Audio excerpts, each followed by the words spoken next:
Yes class 7th, आज हम अपनी वसंत पुस्तक से पार्ट 3 हिमालय की बेटियां का रिवीजन करेंगे। तो आइए देखें इस पार्ट में प्रश्न उत्तर अपठित गद्यांश किस प्रकार से पूछे जा रहे हैं और आप लोगों को इसी तरह से इसको याद भी करना है।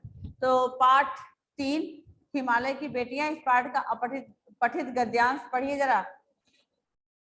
इस निबंध में लेखक ने हिमालय से निकलने वाली नदियों का वर्णन किया है ना। तो चलिए इसकी रीडिंग करिए। इसके आधार पर ये आपको एक गद्यांश दिया गया है, इससे संबंधित आपके प्रश्न पूछे गए हैं। आपको इस गद्यांश को पढ़ करके इसका आंसर देना है। जरूरी नहीं है कि इस गद्यांश में इसका फुल आंसर हो लाइन बाय लाइन, आपको कुछ अपने से भी समझ के उसको अंदर ऐड करना है। तो आप ये स्टार्ट करिएगा, ठीक है। इस निबंध में लेखक ने हिमालय पर्वत से निकलने वाली नदियों का वर्णन किया है। उद्गम बिंदु से निकलते समय नदी का रूप बहुत छोटा होता है, जहां वो निकलता है वहां से उसका रूप बहुत छोटा होता है। धीरे धीरे उसके किनारे चौड़े होते हैं जाते हैं और उनका एक विस्तृत रूप यानी बड़ा रूप बन जाता है। लेखक ने भारतीय संस्कृति में नदी की महत्ता को बेटी, माँ व संभ्रांत यानी अच्छे कुल की महिला के रूप में वर्णित किया है। तो इस पाठ में आए गद्यांश पढ़िए आप। एक बच्चा raise your hand. Yes Tanvi पढ़ो, Tanvi Bakshi. Okay ma'am, can I read? Tanvi आपने सुना नहीं शायद। वंश शर्मा आप पढ़िए। मैं हैरान था, यहाँ से पढ़ना है। हाँ जी। मैं हैरान था कि यही दुबली पतली गंगा यही विशाल कैसे हो जाती है। इनका उछलना और आराम से तन्वी, आराम से तन्वी, आराम से। मैं हैरान था कि यह दुबली पतली गंगा, आप देख रहे हो ना कॉमा विराम चिन्ह इनका प्रयोग किया जाता है ना। मैं हैरान था कि यही दुबली पतली गंगा, यही यमुना, यही सतलुज समतल मैदानों में उतरकर विशाल कैसे हो जाती हैं। ऐसे पढ़ो। ओके मैम, मैं हैरान था कि ये दुबली पतली गंगा, यही यमुना, यही सतलुज समतल मैदानों में उतरकर विशाल कैसे हो जाती है। इनका उछलना और कूदना, खिलखिलाकर लगातार हंसते जाना, इनकी ये भाव भंगी, इनका यह उल्लास कहाँ गायब हो जाता है मैदान में जाकर।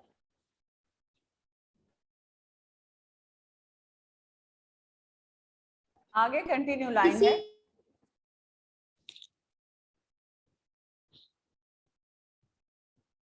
लड़की को जब मैं देखता हूँ किसी तली पर, जब मैं तन्वी बेटा वेट, नेक्स्ट एनीवन। वंस इसको कंप्लीट करो। आन्या आप कंप्लीट करो बेटा, आन्या कंप्लीट करो। ओके मैम, मैम कहाँ से पढ़ना है? किसी लड़की को जब देखता हूँ।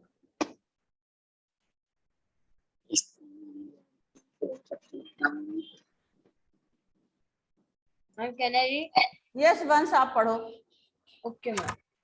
किसी लड़की को जब मैं देखता हूँ, किसी कली पर जब मेरा ध्यान अटक जाता है, तब भी इतना कौतूहल और विस्मय नहीं होता जितना कि इन बेटियों की बाललीला देखकर। बाल लीला, ठीक है। तो इस पाठ में जो ये गद्यांश दिया है, लेखक क्यों हैरान थे बताओ। लेखक क्यों हैरान थे? Raise your hand. लेखक क्यों हैरान थे? लविश बोलो बेटा, लविश बोलो। यस मैम, लेखक नदियों के बदले रूप इसलिए हैरान थे क्योंकि असीम जल राशि धारण करने वाली नदियां पहाड़ों पर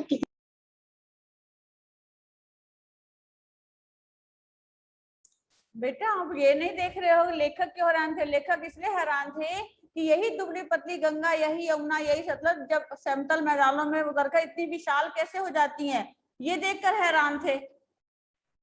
पहली लाइन में आपका इसका आंसर दिखाई दे रहा है कि लेखक क्यों हैरान थे। मैं यहाँ पर लेखक के लिए बोला गया है। लेखक क्यों हैरान थे? लेखक इसलिए हैरान थे कि ये दुबली पतली गंगा यमुना सतलुज नदियां जो है, जहां अपने उद्गम स्थल से जब जहां से वो निकलती हैं, वहां से निकलते समय तो इतनी पतली दुबली होती हैं और समतल मैदानों में पहुंचकर ये कैसे इतनी विशाल हो जाती हैं, अपना रूप कैसे बदल लेती हैं। उनके इस परिवर्तित रूप को देख करके लेखक हैरान थे।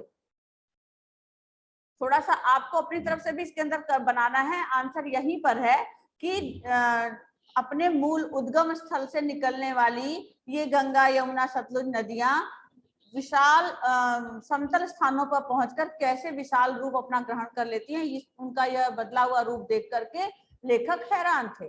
बस ऐसे बताना आपको। अब बोलिए आंसर, बोलिए अब, बोलिए क्लियर करिए, बोलिए पहले अब आंसर क्लियर करिए। सुन लिया ना, आपको समझ में आया तो बोलिए। लविश बोलो।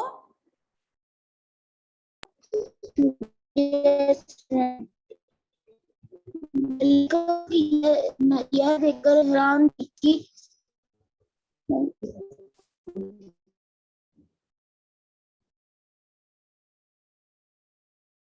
एनीवन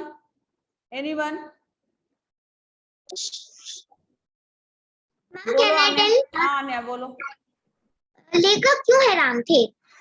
लेखक हैरान था कि यही दुबली पतली गंगा, यही यमुना, यही सतलुज समतल मैदानों में उतरकर विशाल कैसे हो जाती हैं। जब ये अपने उद्गम स्थल से निकलती हैं तब ये बहुत पतली दुबली होती हैं और समतल स्थानों में पहुंचकर ये इतनी विशाल कैसे हो जाती हैं। उनके इस परिवर्तित रूप को देखकर लेखक हैरान थे। ऐसे बोलना, इसका आंसर लिखना है ना। आप बेशक यहाँ से मत स्टार्ट करो, आप यहाँ से स्टार्ट करो कि यही गंगा यमुना सतलुज अपने मूल उद्गम स्थल से निकलते समय इतनी पतली दुबली होती हैं और समतल मैदानों में पहुंचकर इतनी विशाल कैसे हो जाती हैं। उनके इस रूप को देखकर लेखक हैरान थे। ऐसे आप लिख सकते हैं इसका आंसर। अब बताइए, इस आंसर को क्लियर करिए तभी आगे बढ़ूंगी। नेक्स्ट बच्चा, एनीवन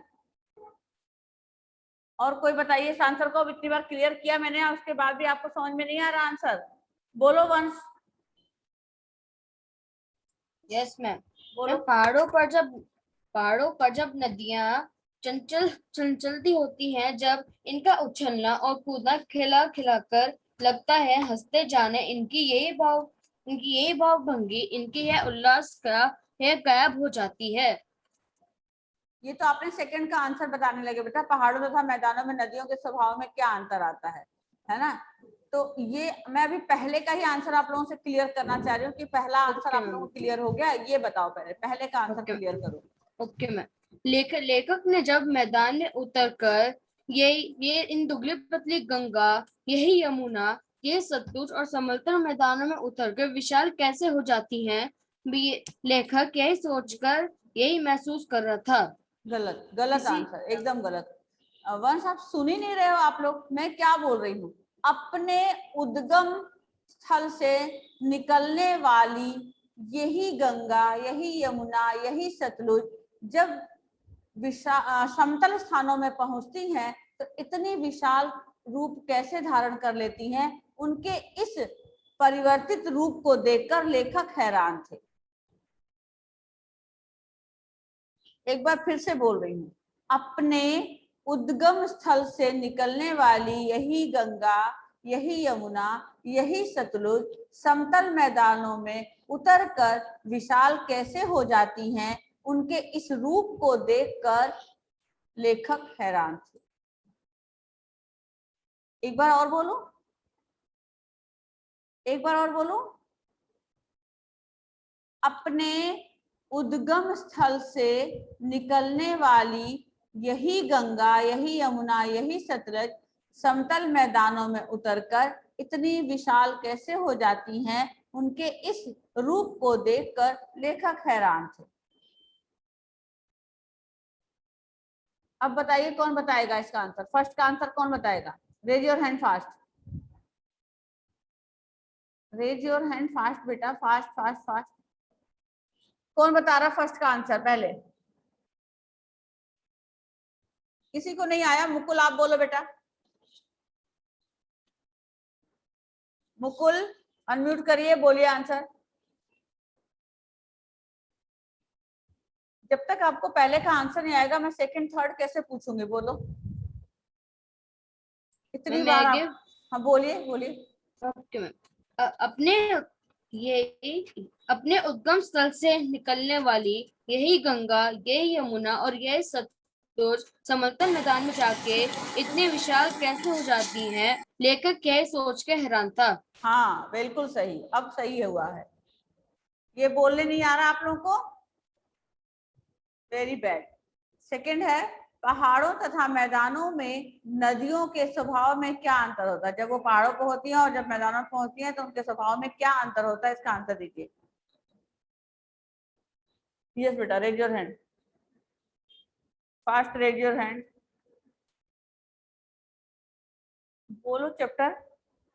अभिज्ञान बोलिए, अभिज्ञान बोलिए, सेकंड का आंसर बोलिए अभिज्ञान।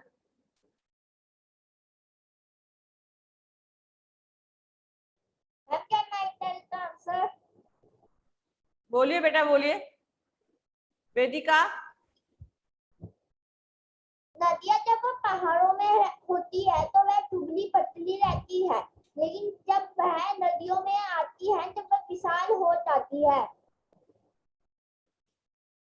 जब पहाड़ों पर होती हैं तो दुबली पतली होती हैं और जब मैदानों में उतरती हैं तो वो उनका रूप विशाल हो जाता है और वो वहां पर बहुत ही उल्लास हंसती खिलखिलाती हैं। उनकी भाव भंगिमा देखकर मतलब वो मैदान में जा करके वो किसी लड़की को जब मैं देखता हूँ तो किसी कली से मेरा ध्यान अटक जाता है, तब भी इतना कौतूहल नहीं होता। यहाँ पर दिया हुआ ये आंसर, इनका उछलना कूदना और खिलखिलाना, लगातार हंसते जाना, इनकी यही भावभंगी इनके उल्लास को बताता है कि जब वो पहाड़ों पर होती हैं तो दुबली पतली होती हैं और मैदानों में जाकर के एक विशाल और चंचल रूप धारण कर लेती हैं। बस यहाँ से आंसर क्लियर होगा। आंसर आपको एकदम इजी।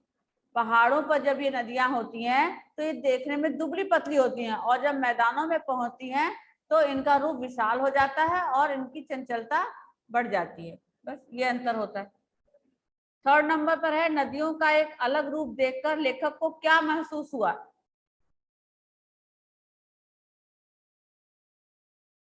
यस बेटा,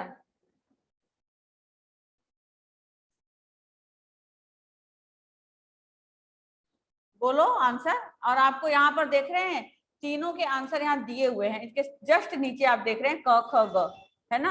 लेखक ने, जब पहला क है, लेखक क्यों हैरान था? लेखक ने जब तक मैदानी इलाकों में नदियों का विशाल रूप देखा था, परंतु हिमालय पर इन्हीं नदियों का दुबला पतला रूप देखकर वह हैरान थे और सोच रहे थे कि पहाड़ों पर दुबली पतली सी दिखने वाली ये नदियां मैदानों में पहुंचकर इतनी विशाल कैसे हो जाती हैं। सेम वही आंसर। सेकेंड नंबर आपका ख है, पहाड़ों तथा मैदानों में नदियों का स्वभाव में क्या अंतर होता है? पहाड़ों पर नदियों के स्वभाव में चंचलता होती है, किसी नटखट बच्ची की तरह वो उछलती कूदती तथा खिलखिलाती दिखाई देती हैं, लेकिन मैदानों में आकर के उनका ये सारा उल्लास समाप्त हो जाता है। यह किसी सभ्य महिला की तरह गंभीर, शांत तथा अपने आप में खोई हुई सी दिखाई देती हैं। थर्ड नंबर पर है, नदियों का एक अलग रूप देखकर आपको क्या महसूस होता है? थर्ड आंसर है इसका, लेखक ने सदैव नदियों के गंभीर रूप के दर्शन किए हैं। अब जब अचानक उन्होंने उनके बाल रूप की चंचलता देखी तो उन्हें कौतूहल हुआ। इतना अचरज उन्हें कभी किसी छोटी बच्ची या नन्ही सी कली को देखकर भी नहीं हुआ था। नदियों अपने बाल स्वरूप में किसी भी नटखट बच्चे से कहीं अधिक चंचल थी। चलिए सेकंड अपठित गद्यांश का पैराग्राफ पढ़िए। वंश पढ़ो। वेदिका आप पढ़िए।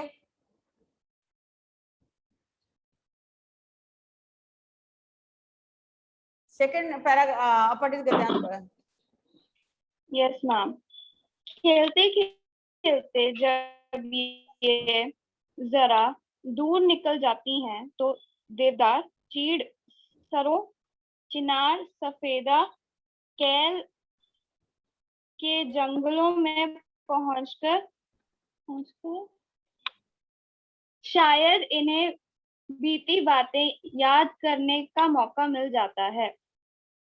कौन जाने मामी क्या लिखा? बुढ़ा हिमालय अपनी इन नटखट बेटियों के लिए कितना सिर धुनता होगा। बड़ी बड़ी चोटियों में जाकर पूछिए तो उत्तर में विराट मौन के सिवा उसके पास और क्या रखा ही है।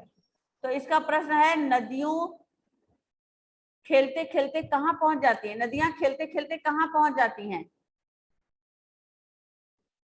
नदियां खेलते खेलते कहाँ पहुंच जाती हैं? Raise your hand.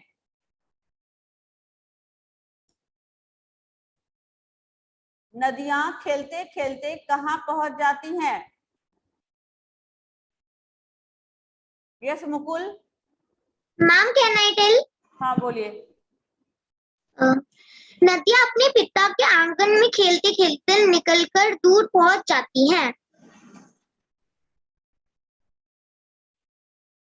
नदियां अपने पिता के आंगन में खेलते खेलते निकल कर दूर पहुंच जाती हैं। हिमालय की छोटी बड़ी पहाड़ियों, हरी भरी घाटियों तथा गुफाओं से खेलते कूदते ये उतर कर मैदानों तथा जंगलों में पहुंच जाती हैं, जहां देवदार, चीड़, सरो, चिनार, सफेदा, कैल आदि वृक्ष होते हैं। पूरा आंसर क्लियर बोलिए।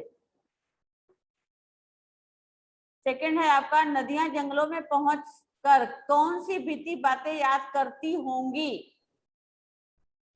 Ma'am can I? यस बोलिए। नदियां जंगलों में पहुंचकर पहाड़ पर बिताए गए अपने बचपन की दिन याद करती होगी। जंगलों में पहुंचकर जब नदी का वेग कम हो जाता है तो वो अपने बचपन की चंचला गति हिमालय की बेटियां पर उछलना कूदना याद आता होगा। Very good. हिमालय अपना सिर क्यों ढूंढता है? हिमालय अपना सिर क्यों ढूंढता है? चलिए बोलिए। काव्या ठाकुर। काव्या। सेजल। सेजल थर्ड का आंसर बोलिए। ए बोलो बेटा जल्दी से। हिमालय अपना सिर क्यों ढूंढता है?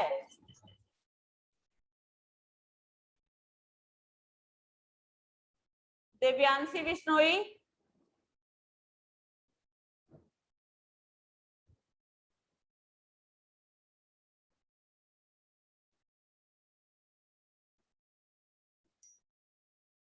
बोलिए बेटा।